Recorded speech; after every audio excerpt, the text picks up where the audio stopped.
everybody. Can you believe it's almost back to school? I mean, I guess the kids have been out since March, so it's about time that we get back. I guess they did finish the virtual school year, but anyway, kids are going back to school this week, which is exciting and scary as we all are in this pandemic world and trying to figure out what virtual learning looks like and how it works. So here are my 5 tips for back to school. Number 1, treat it as though it was normal school, okay? So this means they get out of bed, they get dressed, and they eat breakfast just like they normally would. Now, clearly not getting on the school bus, but maybe they take a walk around the block. Maybe they get a little sunshine before they start their day. So just make sure there's some routine to it. Tip number 2 is make them go to bed. So I don't know about your kid, but I have a college sophomore at home and he goes to bed at 3 in the morning and gets up at 1 in the afternoon.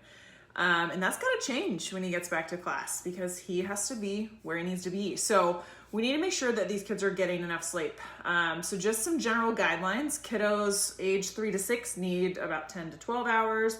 Ages 7 to 12 need about 10 to 11. Yeah, 10 hours for your 11-year-old. And then if they're 12 and above, they need at least 8 hours of sleep. So making sure that your kid is getting great sleep so that they can focus. It's going to be a struggle to get them to focus. And so the last thing we need is them to be tired because that's just going to be a big, huge downward spiral. Another thing that's really important is their environment. Just like you may have set up your own home office, set up a home office for your kid, whether that means a desk or a chair or something in a different room. Don't just let them do their schoolwork on their bed. They're going to sleep if you do that. Give them an environment that is conducive to learning. Desks can be a little bit hard to come by, so maybe it's your kitchen table, but maybe it's your kitchen table with something set up, maybe some barricades. I don't know what that looks like for you, and if you have multiple children, that could be difficult. But trying to give them an environment that is conducive to learning is great. Tip number 4 is make sure that they have lunch.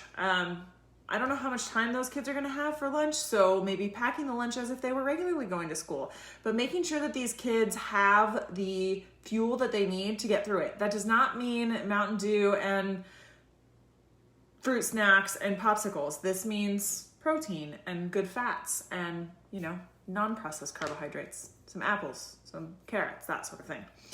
And my 5th piece of advice is when school's over, just let them disconnect.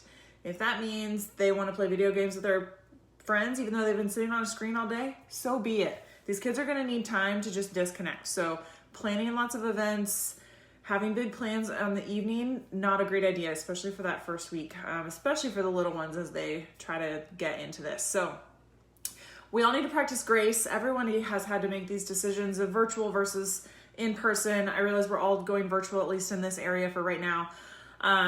Just respect what other people decide. It's not what's in your best interest, it's what's in the best interest of them and their family. So those are my pieces of advice. Good luck. I have another week-ish before my almost 5-year-old starts kindergarten. So give yourself some grace. Do the best you can. Not all of us are teachers, and we understand why exactly we aren't teachers, and why many of us are not stay-at-home parents. So be patient, be kind, and try to stay happy and healthy. If you have any questions, let me know. Otherwise, we'll see you next time. Thanks, guys.